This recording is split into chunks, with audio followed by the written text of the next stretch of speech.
Hey, what's going on, guys? This is Broku, and welcome back to another What If video. So as you can see by the title, this is What If the Saiyans Went to Valhalla, or Valhalla. This is one that I've been thinking about for a while. I've been very excited to get into it, and the reason why I did this is because I've been really getting into Norse mythology over the last, few weeks or so. I've gotten a few books written by some people who have their PhDs just in Norse mythology, and it is a very interesting mythology, very interesting pantheon of gods, and the concept of Valhalla or Valhalla is very, very interesting. And so, also guys, before we get into this video, please do leave a like and subscribe, that'd be very much appreciated. But anyways, let's get into this. How would the Saiyans do in Valhalla? First off, guys, I want to say this is all based off Norse mythology, Valhalla. I'll just call it Valhalla for this video, and it's nothing to do with MCU, Marvel, or the Marvel comics. Marvel gets Norse mythology extremely wrong. So, for example, Loki and Thor in Norse mythology, they are not brothers. They're not brothers at all. In fact, it is Odin and Loki that are brothers, and he's not an adopted brother. Odin and Loki are literally blood brothers. They did a blood ritual, therefore they are now blood brothers. There are many other things that Marvel gets wrong. Marvel Thor is still really cool, but it's just not accurate at all compared to Norse mythology. So just letting you know that if you bring up anything in Marvel to try and kind of debunk my video or say that I was wrong, well, I'm not talking about Marvel at all. This is Norse mythology from actual people who have PhDs in Norse mythology, and I've read their books, and this is the information I've gathered. So to talk about Valhalla, the first I will need to talk about Odin, or properly pronounced Othin. So Odin is the Allfather, the main god of Norse mythology. He's the god of multiple things. He's the god of war, the god of poetry, and among other things. This guy is very, very powerful, very wise. He probably is nigh omnipotent and nigh omniscient. He has also 18 spells that are extremely overpowered. One of them is that he can make himself invulnerable. But anyways, Odin, or Othin, does not know one thing. He is not omniscient because he does not know when Ragnarok is happening and how to stop Ragnarok and how to stop his own death. Because he knows that Ragnarok is coming. He knows he's supposed to die by being eaten by Fenrir, which is Loki's son, the wolf, that was also shown in Thor Ragnarok the movie. And so Odin does not know how to stop Ragnarok, and he's kind of freaking out. He doesn't want to die, he wants to live on. I mean, he's a god, so he hatches a plan to try and thwart Ragnarok and stop himself from dying. And so Odin creates Valhalla, or Valhalla, and this is essentially heaven, kind of. So there is hell, which is where people who are bad people go and are tortured for forever, but also just regular people go to hell as well. And it's kind of just like living a life over again. Warriors who die in battle, or great hero warriors who didn't die in battle but they were great warriors and died of natural causes, will go to Valhalla. And Valhalla is where these many, many warriors go over time, and it is Odin's area. And what they do here is they spend all day, all these warriors, fighting each other, training with each other. They kill each other, and then after this they dine with each other, and they drink with each other, they drink mead, and then do it all over again the next day. They do this for eternity. This was Odin's plan to try and stop Ragnarok. Now, it doesn't work. He is still swallowed by Fenrir, and Ragnarok still happens with some gods surviving, but still, it does not work. And so to get more into how many warriors are actually in Valhalla, or how much can be at one time, it's kind of different depending on which scholar is talking about Norse mythology. There are 640 rooms in Valhalla, and depending on who interprets it, it's either there can be 800 warriors per room, which then limits how many people are in Valhalla, or it is infinite, and it means that there can be 800 warriors that can emerge from the room at a single time. There'd be massive doors where 800 people can leave the room at the same time. So it's either or. There's multiple different scholars that back each side of either there's a limit. If it's a limit, that means there can only be 500,000 Einarjar, which is the Valhalla warrior, that can be at one time. If not, it's really infinite. There's always going to be more and more and more. When I was reading this, I was like, wow, I can't imagine if Saiyans went to Valhalla, how strong they would be. I want to talk about that. So what if the Saiyans went to Valhalla, or Valhalla? I'm just going to say it in the more modern English way. It's a bit easier, and you're going to recognize the word more.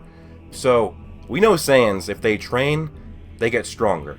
When they get hurt, they get stronger through the Zenkai boost. Now, being in Valhalla would be a perfect place for Saiyans to be. And imagine if all the Saiyans, when they died, whether they died through battle, or they were a great Saiyan warrior and they died of natural causes, they go to Valhalla. That would be, you know, hundreds, thousands, maybe millions of Saiyans at one time in Valhalla, battling it out all day, every single day, for eternity. Hundreds of years, thousands of years, until Ragnarok, really. Which, there's not really a timeline of when Ragnarok happens. We don't know how long these fighters were in Valhalla before Ragnarok happened, and Fenrir came, and also with the World Serpent to try and kill all the gods, and Ragnarok happens. Not known. For this video, we're gonna kind and just say 100 years. And if Odin had the Saiyans come to Valhalla, and if they were in there for an average of 100 years, would Ragnarok be prevented? Would Fenrir be absolutely destroyed by the Saiyans? Or would he still swallow Odin, and then be killed by Odin's son, Vali, who was extremely strong in his own right? Saiyans can get really strong really fast, and if you even had them just be in Valhalla for 1 year, where they are training every single day, and they can't die again because they're in Valhalla, and they're also killing each other, so they're getting Zenkai boost. So imagine just what 1 year of training would do for that. Let's just compare that to Goku. He doesn't get any Zenkai boost, but just even 4 months of training in King Kai's planet got way stronger. Now also it is a bit affected because of the extra 10 times gravity, but still. Now, let's say that these Saiyans are weaker than Raditz level. Let's say that they are maybe like 1,000 power level, so yeah. Let's say they get twice as strong per year. So let's say that these Saiyans were inside of Valhalla for 100 years. Now, also let's say that these Saiyans get twice as stronger per year, although it'd be way stronger. We're gonna have to lowball the Saiyans. So if we say that Saiyans get 2 times stronger per 100 years, that would be 2 to the 100th power, or these Saiyans over 100 years in Valhalla would get bare minimum 1.2 octillion times stronger, which means they would all likely surpass the level of Super Saiyan God Goku from the Battle of the Gods, which would make all the Saiyans at or around a universal level fighter. Now, Odin would have an army of these Saiyans, and how many? Hundreds, thousands? We could say thousands just to lowball. We don't know how many Saiyans there were. It looked like there probably wasn't too much, but let's say 10,000 Saiyans. So 10,000, let's just lowball Battle of the Gods, Goku level Saiyans. Einherjar, which are the Valhallan warriors, would they be able to stop Fenrir from killing Odin? And I'm gonna kind of power scale Fenrir from Norse mythology. So Fenrir is a giant wolf, and he was chained up a long time ago because he was getting stronger and stronger and stronger. He's getting bigger and bigger and bigger, and Odin knew this wolf was going to eat him and kill him one day, so they locked him away. But he would break from his chains on Ragnarok and kill Odin. But what else did he do? Well, to talk about his size, it is stated that when he opens his mouth, his jaw touches the ground, and then the top jaw reaches up into the heavens. So this is a giant wolf.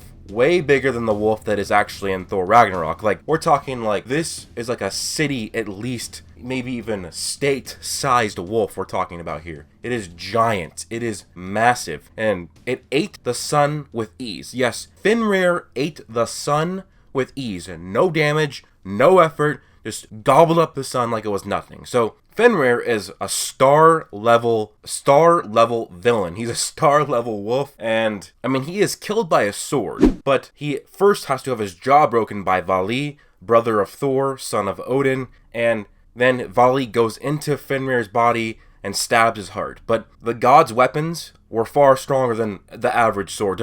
So Vali's sword would have been way stronger because it was made by dwarves, and it was specifically made for a god. So if you just saw Infinity War, little spoiler, but you might know how good dwarves are at making weapons. And he's also a god, so when he stabs it, it's going to be at a higher velocity, higher power, and he stabs Fenrir in the heart. So if we kind of have to lowball here Fenrir to being star level, because we don't see any feats after that. I mean, he did swallow Odin, or Othin, so he could be like way stronger. But Odin's powers are hard to gauge, and even then, we're also lowballing the Saiyans as well. So if we're going to try and highball Fenrir, it'd be more fair to highball the Saiyans as well after spending 1,000 years in Valhalla, or 100 years in Valhalla. Fenrir, we're going to lowball to star level, up against thousands of Saiyans who are now universal level. Who's gonna win? The Saiyans are gonna win. The Saiyans will stop Fenrir, they'll stop Ragnarok, and Ragnarok's not gonna happen, so Odin's not gonna die, Thor's not gonna die, all the other gods are not gonna die, the Aesir and the Vanir gods, they're all fine, because the Saiyans are just too great of an army. And honestly guys, I thought this was really interesting to do. I might make a channel and talk about, you know, like mythologies of other things like Norse, Greek, Roman gods, talk about the pantheons of the gods, or I might just start doing that on my channel, because that's something that's really interesting right now, is gods like that. So if you guys want me to make more videos on Norse mythology, let me know. I am thinking about actually making a video trying to figure out how strong Odin is in Norse mythology. He's very strong and very smart and has magical powers. He is essentially Gandalf, and if you know about Norse mythology, you know that actually J.R.R. Tolkien from Lord of the Rings took basically Norse mythology and then made Lord of the Rings with it. Gandalf is actually in Norse mythology. Gandalf is a name of a dwarf, but J.R.R. Tolkien, he took Gandalf's name, gave it to Gandalf the Grey, the wizard, and what's funny is Gandalf the Grey looks like Othin when he's described as when he comes to Midgard, which is Earth. Also, when Gandalf the Grey goes Gandalf the White, interesting because when Odin uses his power, it's white. So, yes, Gandalf is actually in Norse mythology. It's an interesting thing, but if you want more videos like this, guys, let me know what you want. But please, I hope you enjoy this What If. It's gonna just a very interesting, different one, but one I've been wanting to do for like a week now, or maybe even longer. I've just been thinking about it a lot, but let me know what you think. Please do leave a like, comment, subscribe, join my Discord, turn on notifications if you want to see more of my videos, follow me on Twitter, and thanks to all of my Patreon supporters. So my Super Saiyans is Hodag Hunter, and my Super Saiyan 2s, Darius, Israel Flores, Locke, Anime Paradox, and Mystic Jewel. And also, thanks to my Super Saiyan 3s, Scotland Serenity, Diraj Payton, Sin Overlord, and Griffin Jacob. And thanks to my new Super Saiyan, Danielle Toro, my new Super Saiyan 3, Dante's Ware. Thank you guys so much for all the support. It really does mean a lot, and I hope you guys all have an amazing day.